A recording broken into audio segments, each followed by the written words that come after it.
श्री कुंडलिनी स्तुति स्तोत्रम।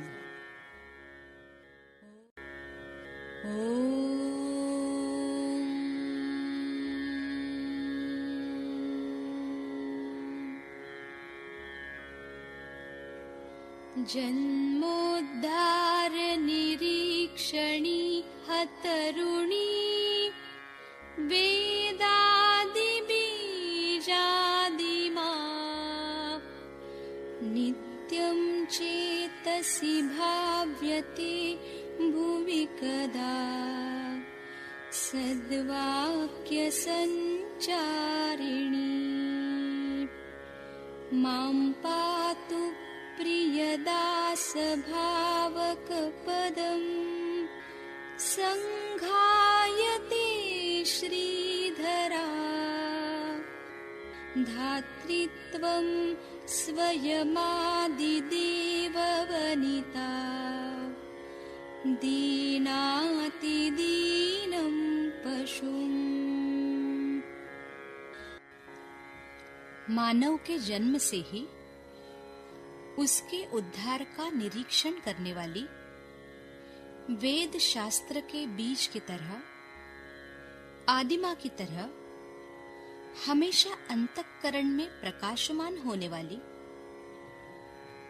पृथ्वी पर सर्वदा सुख देने वाली, सर्वदा ज्ञान में संचार करने वाली, अपने प्रिय भक्तजनों को भावनिक स्तर पर संगठित करने वाली, कांति, तेज, शोभा धारण करने वाली स्वयं आदि देवता, हे सुंदरी, दीनों में अति दीन पशु जैसी हमारी अवस्था है।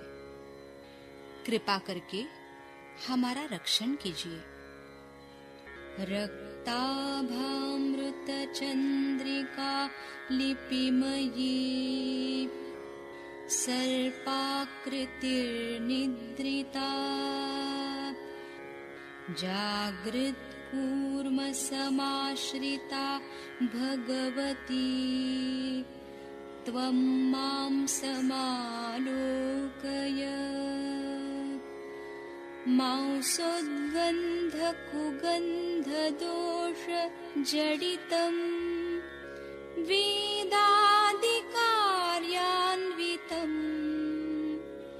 स्वल्पस्वामलचन्द्रकोटिकिरणैर्नित्यं शरीरं कुरु।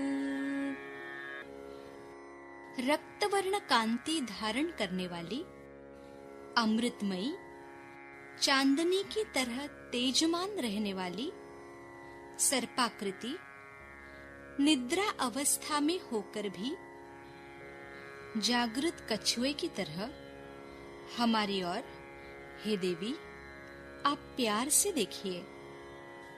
सर्व दोषों से युक्त इस नश्वर देह को कोटि कोटि निर्मल चंद्र किरणों से और वेद शास्त्र कार्यों से परिपूर्ण कीजिए। सिद्धार्थी निज दोष विस्थल गतिर्व्याजीयते विद्यया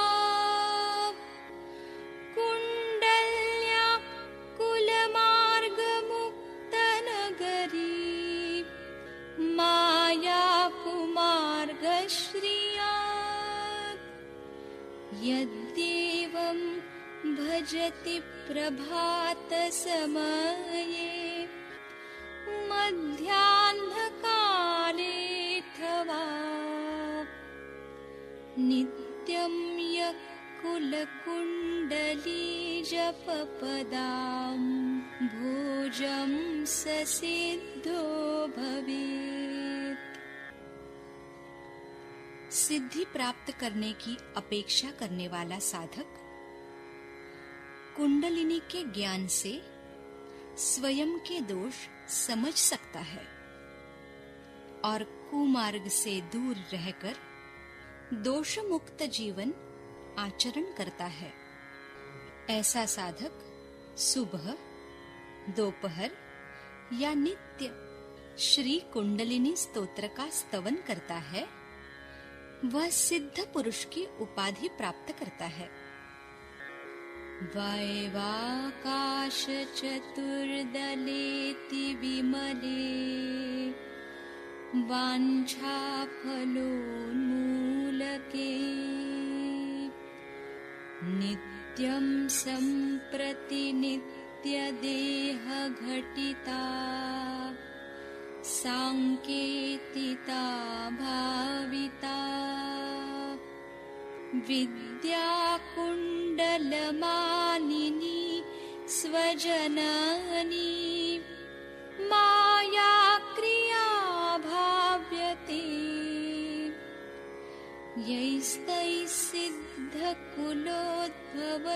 प्रणतिभिः संस्तोत्रकैः शम्भुभिः। वायु, आकाश, अग्नि एवं जल तत्वों में वास करने वाली यह श्री कुंडलिनी शक्ति अपवित्र इच्छाओं को नष्ट करती है। मानव में होने वाले माया मोहजाल को भी पूर्णतया नष्ट करती है। कुंडलिनी शक्ति हमारी माँ है। आत्म साक्षात्कारी कुल से जन्म लेने वाले साधक इस पवित्र स्तोत्र के पठन या श्रवण से उनकी आत्मा को प्रकाशमान करते हैं। वाताशंक विमोहिनी तिबलवच्छाया पटोद्गामिनी संसारादि महासुख प्रहरिणी तत्र स्थिता योगिनी सर्वग्रंथि विभेदिनी स्वभुजगा सूक्ष्माति सूक्ष्मा परा ब्रह्मज्ञान विनोदिनी कुलकुटीराघातिनी भाव्यते।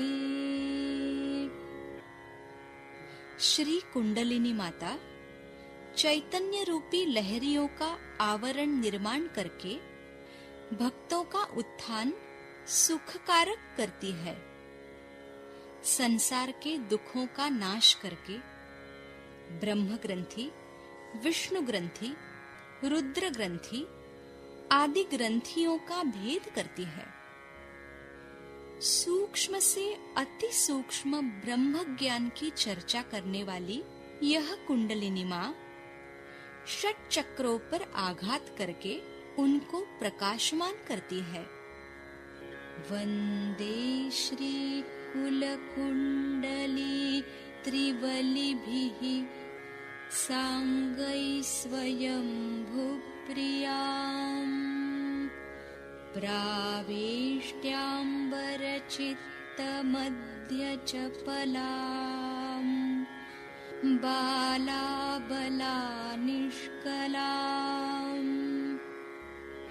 या देवी परिभाति वेदवदना संभाविनी तापिनी इष्टानां शिरसि स्वयंभुवनिता संभावयामि क्रियाम्। 3.5 कुंडल में मूलाधार में स्थित यह श्री कुंडलिनी माँ स्वयंभू प्रिय है। यह अबोध स्त्री है। इस माँ में अनेक कलाएं हैं। माँ वेदमुखी है। साधना करने वाले भक्तों पर उनकी कृपा दृष्टि रहती है। यह एक तपस्विनी है। सहस्रार में शोभायमान दिखने वाले इस माँ का हम आदर करते हैं और उनको प्रणाम करते हैं। वाणी कोटि मृदंगनाद मदना निश्रेणी कोटि ध्वनिः प्राणेशी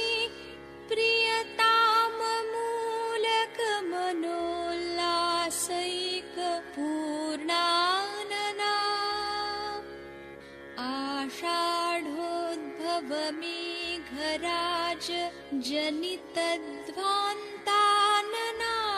स्थायिनी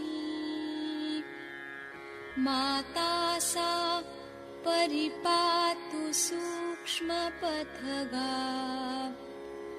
मां योगिनां शंकरी।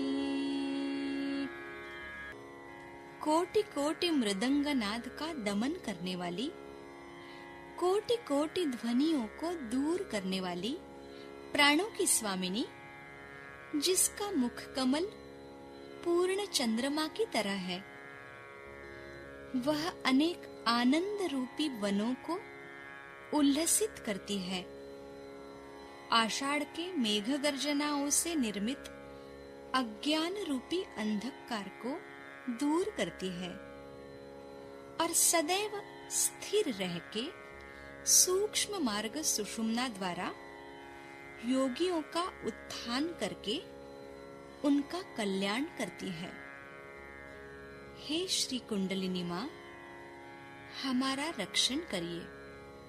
त्वामाश्रित्य नरा व्रजन्ति सहसा वैकुंठ कैलासयोः आनन्दैकविलासिनीं शशिशतानन्दाननां कारणम् मातश्री प्रियकुण्डली प्रियकले काली कलोद्दीपने तत्स्थानं प्रणमामि भद्रवनिते मामुद्धर त्वं पथे। हे कुंडलिनी मां, आपके आश्रय में आने वाले साधक वैकुंठ, जो श्री विष्णु जी का स्थान है, और कैलाश, जो भगवान श्री शंकर जी का स्थान है, वहां सहज जा सकते हैं। केवल आनंद से शोभायमान दिखने वाली शत चंद्रमा के तेज की तरह सुंदर हे काली मां, आप ही संपूर्ण कलाओं को श्री महासरस्वती के रूप में उत्तेजित करती है। हम आपको प्रणाम करते हैं। हे देवी श्री महालक्ष्मी, हमारा उद्धार कीजिए। कुंडली शक्ति मार्गस्थम स्तोत्राष्टक महाफलम् यः पठेत् प्रातरुत्थाय स योगी भवति ध्रुवम् क्षणादेव हि पाठेन कविनाथो भवेदिह पवित्रौ कुण्डली योगी ब्राह्मणीनो भवेन्महान्। कुंडलिनी के शक्ति मार्ग के 8 श्लोकों का यह स्तोत्र महाफल देने वाला है। जो प्रातः काल में इस स्तोत्र का पठन या श्रवण करता है, वह निश्चित ही योगी बनता है और क्षण में कविश्रेष्ठ होता है। इस कुंडलिनी योग से योगी महान, पवित्र और ब्रह्मज्ञानी होता है। इति ते कथितं नाथ कुण्डलीकोमलं स्तवम् एतत् स्तोत्र प्रसादेन देवेषु गुरुगीष्पतिः सर्वे देवाः सिद्धियुता अस्या स्तोत्र प्रसादतः। द्विपरार्धं चिरञ्जीवी ब्रह्मा सर्वसुरेश्वरः इति श्री आदिशक्ति भैरवी विरचितं श्री कुंडलिनी स्तुति स्तोत्रम संपूर्णम।